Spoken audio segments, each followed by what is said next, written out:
Andy, a new contender has entered the ring. The Underdog. Yes. Yes. The Atlas Predator 8 from ACER, or Predator Atlas 8, whichever way round it is. It was also announced this week, and we haven't actually given it any airtime yet. No. And I think it's only fair that we really dig deep into this new option that's featuring the G3 and the G3 Extreme. Yes. And kind of look at what it is, what it offers, and kind of where we think it could actually be an interesting option for some people. Yeah, totally. I think this is actually like going to be the surprising one that everyone's overlooked because of the Nitro Blaze handhelds that either came out or didn't, one or the other. So I'm glad they're going straight away with the Predator line. That was the first thing that slapped me in the face. That was like, oh, they're taking this one a bit more seriously. 100% agree, yeah, because that is their more premium line that they offer, isn't it, for those that aren't familiar with ACER? Yeah.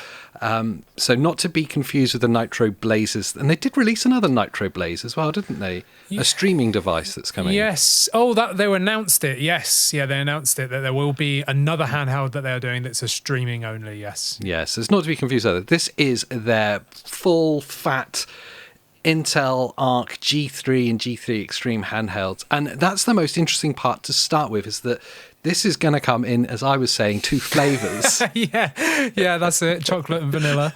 So or mint chocolate, whichever you want. I'm actually really excited by the fact that they've listed there will be a G3, because we're all very extremely hyped about the G3 Extreme. Of course, because that is the top end, the brand new Panther Lake, top end one. And I am hyped for that. But I think the G3 standalone might actually be the sort of secret sauce here to best value. Yeah. And the likes of MSI with their new Claw EX, I'm just calling it that because the name's too long. That obviously is the G3 Extreme, and we only know about that model. So for ACER to come out and go, no, there will be 2 models or flavors here. I'm actually excited to see what that entails. Yeah, I think this will be the wild card for this next generation of value points, because I think that's going to be really important for everyone now. For all of us, like realists, on like we don't want to spend $2,000 on a handheld PC. Yeah, I think this options and these budget options are actually going to be important.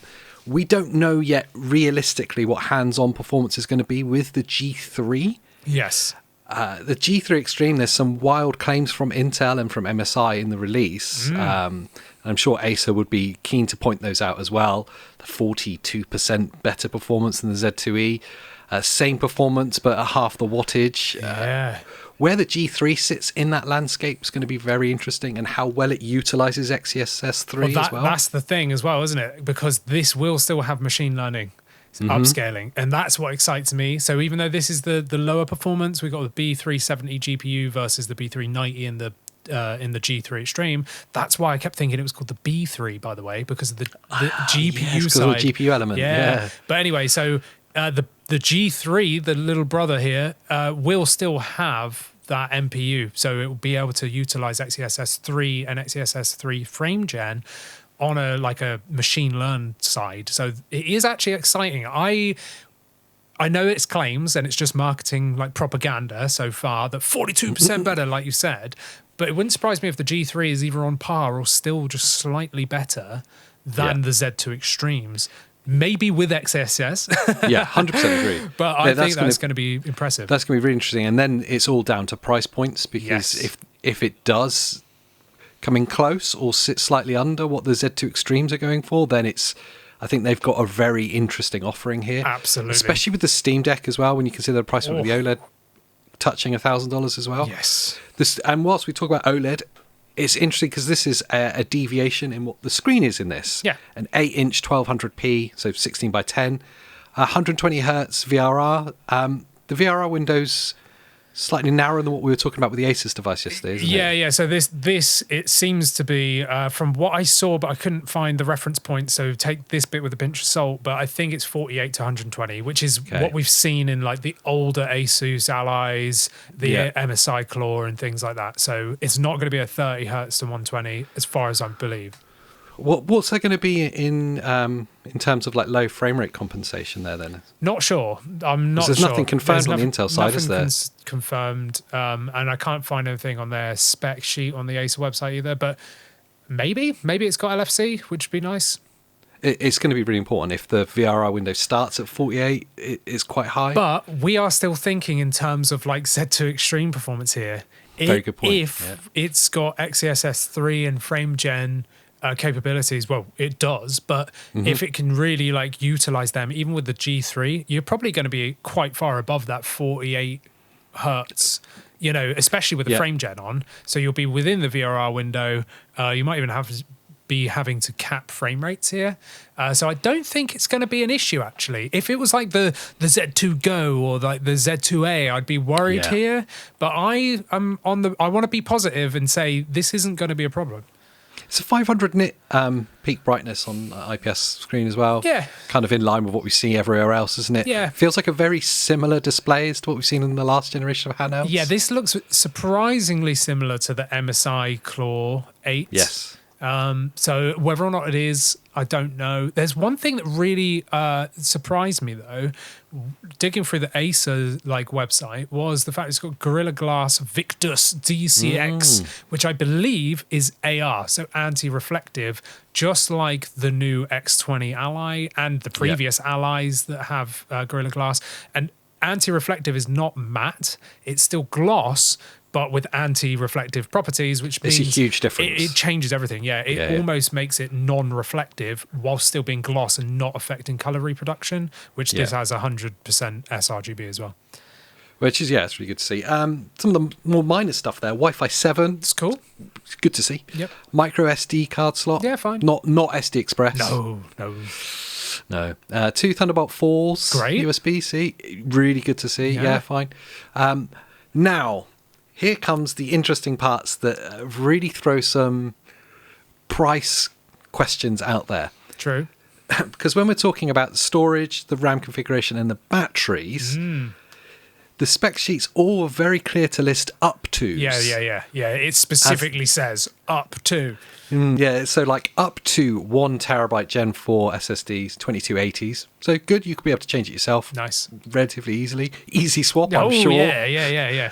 Dismantle the whole thing. Yeah, up to 24 gig of LPDDR5X RAM. Bit slower though, this one. 74,000 megatransfers. Yeah. 7,400 megatransfers. 74,000? Crikey! That's why it's so expensive. Yeah, I was going to say, this one's going to be like 10 grand. Like, whoa!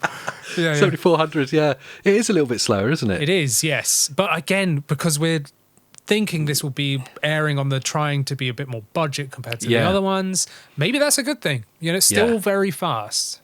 And the G3 Extreme has up to 80 watt hour battery, and the G3 is up to 60 watt hour batteries.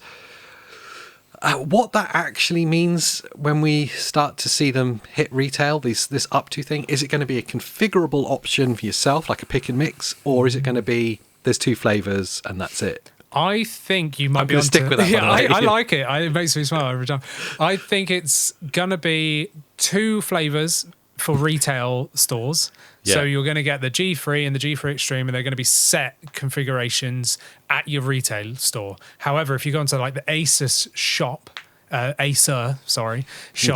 then maybe you'll be able to configure it, because this is what we saw with the Legion Go 2. Yes. Is at retailers, you've just got a set like thing. Yeah, okay, 1 terabyte or 2 terabyte, but whatever.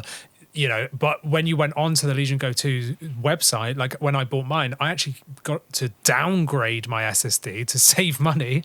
So I made sure it had a 512 gig with the Z2 Extreme, so that then I could swap it out myself for a 4 terabyte. So maybe you're on something where if you buy it direct, then maybe you'll be able to configure it yourself. I hope so, because that could save people money. Yeah, same. But yeah, I don't know. Yeah, I think it's. I hope that this is all because it is airing on the more budget side, and that's where they're going to try and eat the market, because there's need for it, there's space for it right now. It would be disappointing if that's not the case. Yes. The triggers, analog triggers with switches to turn them into micro switch hair triggers. I love that. Wicked. Yeah, I love that, because that's one thing I love on controllers, is having the ability to go, you know what, I'm playing FPS now, boop, boop, straight into micro switch like a mouse click, rather than having an analog thing, so much faster response rate on that. So I'm actually really excited to see that, because not many handhelds have that. Yeah, it's great to see. I love it, like you. I love it in controllers. I play a lot of Forza at the moment, so I want the analog. Yes. But when I jump over to an FPS game or anything else, really, I always go back to micro. Yeah. Full-size joysticks, which is nice to see, but they are potentiometer. No Hall effect or TMR here. No, which is a shame. I hope that with their easy swap SSDs, that it's easy to swap these out, and that someone might make some Hall effect or something for them.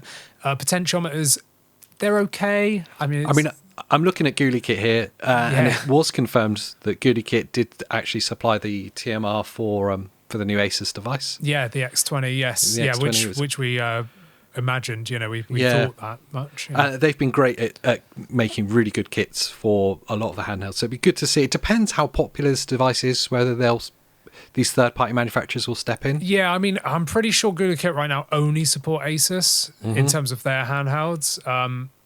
So, and that was really the Ally X and then the Xbox Ally series.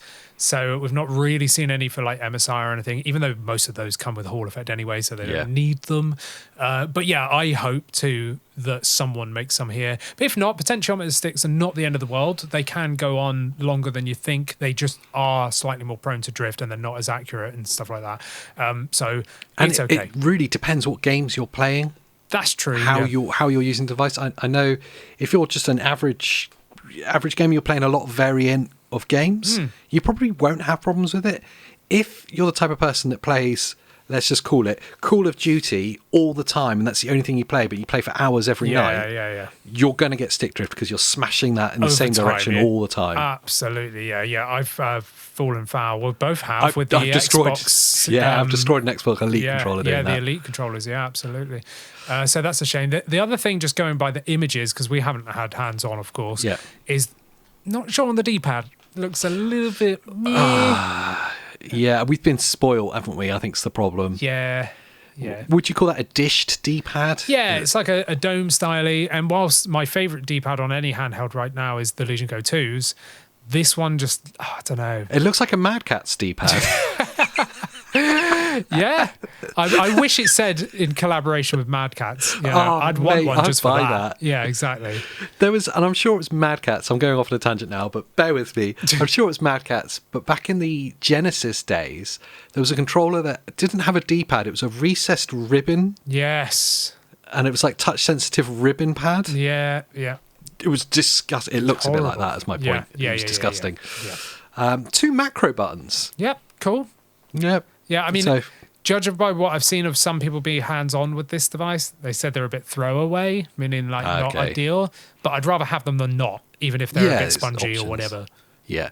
Front-facing speakers, 2 watt front-facing speakers. Front-facing's the win, as you put in your note there as well. Yeah, because, I mean, again, just to reference Legion Go 2, because that's my daily driver, that's like upward-firing speakers. And if you go to like an Xbox Ally X, you're like, whoa, the sound here is way better on the Xbox because of the front-facing. So, yeah, I'm really glad to see that. Yeah, it's often overlooked. It's weird that they've even mentioned this, but Windows 11 Xbox mode, it's like, well, of course. Yes. Everything is going to have to it has to be. Yep. But, I mean, with the talk from Intel about SteamOS, it'll be interesting to see how quickly it'll be until this is supported. Yes, I saw MSI talking about the new Claw, and they were directly asked, are you going to have like Linux support? And they said not officially, but they said unofficial support, meaning it's going to work, but they're just not like actively testing it or making sure it's going to be okay. So yeah, I'm sure Valve will do what they always do and just make it available on everything. Yeah, the community will do the work as well. Weight-wise is an interesting one. 810 grams for the 80 watt and the 80 watt hour battery, that is, and 770 for the 60 watt hour. Again, it kind of sits in line with everything the else. other devices that we see. It's kind of the same weight. Pretty much, yeah, for an 8-inch. I do want to talk about, whilst we're talking about weight, is the ergonomics and the aesthetics. Yes. I I need to control my gut reactions to stuff because I'm often wrong when I first see things. I remember my gut reaction to like the Xbox allies and going, they look disgusting. Yes, yeah. And then you get them in hand and you go, oh, it makes all sense, all the sense. The MSI Claw A8s, like I was really gravitated towards like that Lamborghini green. Yeah, it's very amazing. Sharp, angular design. But it was really like the chassis itself was sharp and angular. I was like, that looks like it's gonna be super uncomfortable. Yes. Yeah, it wasn't. Yeah, it was It fine. actually made loads of sense Yeah, when it's in your hands. Yeah. So I'm tempering my reaction with that, with the Acer Predators here. That it's it looks a bit generic. Yeah, that was my reaction. Yeah, I mean, I'm not sure. I think that whilst it looks a little bit generic, looking at like some hands-on and some of the photos here, it looks like it's still quite rounded, and there is some like considerable controller horns on the back of it as well. So I think it might be quite comfortable. You look at the like joystick layout and the face button layout, they're all very high, which means like the way that your hands are going to hold on to it, it is flared ever so slightly as well. And there's a good sort of step off between, say, face buttons and the joystick on the asymmetrical side, so the right-hand side. I think it will be quite comfortable, but until we get hands on, I couldn't tell you. Custom software-wise, what's their equivalent of like Center M or? They've got ACER Predator software. I can't remember what it's called. Have you had any experience with it? No, I don't have any experience with it at all. But I've seen a quick like rundown of someone sort of basically showing it, and it's what you always expect. There's like a performance area, calibration area, RGB area, update area. It's kind of they're all kind of the same. Kind of the same. Yeah, that's fine. And I guess that's the other kind of question mark that you have to throw at is support and driver support. That we have that question that we throw out to like the more niche devices as why we're like maybe avoid them because support's questionable. Yeah. When Lenovo have stepped in with the Legion Go's, their support has been horrifically bad. Yes. For drivers in particular. Yeah, they just don't update it at all. At all. I think you've had one driver update. GPU driver, yeah, like one. There's been two, but one of them was the same driver, just like repushed. So there's been like one major driver. Yeah, so it's been pretty poor. So it's going to be interesting to see how Acer support this going on. I don't know from user experience what the support's been like for the Nitro Blazes. I was going to say it's hard when they've kind of did the Nitro Blaze and then kind of killed it at the same time. So like, did they actually support that? Are they continuing to support that? You would like to think so because Acer is quite big. You know, it's not like one of the random niche companies like 1xplayer or GPD Win or whoever. You know, this is quite a big player in terms of versus those companies. So I'd like to see continued support for these devices because that's what it comes down to. And then ultimately, if they fail on that front, your only hope is Linux.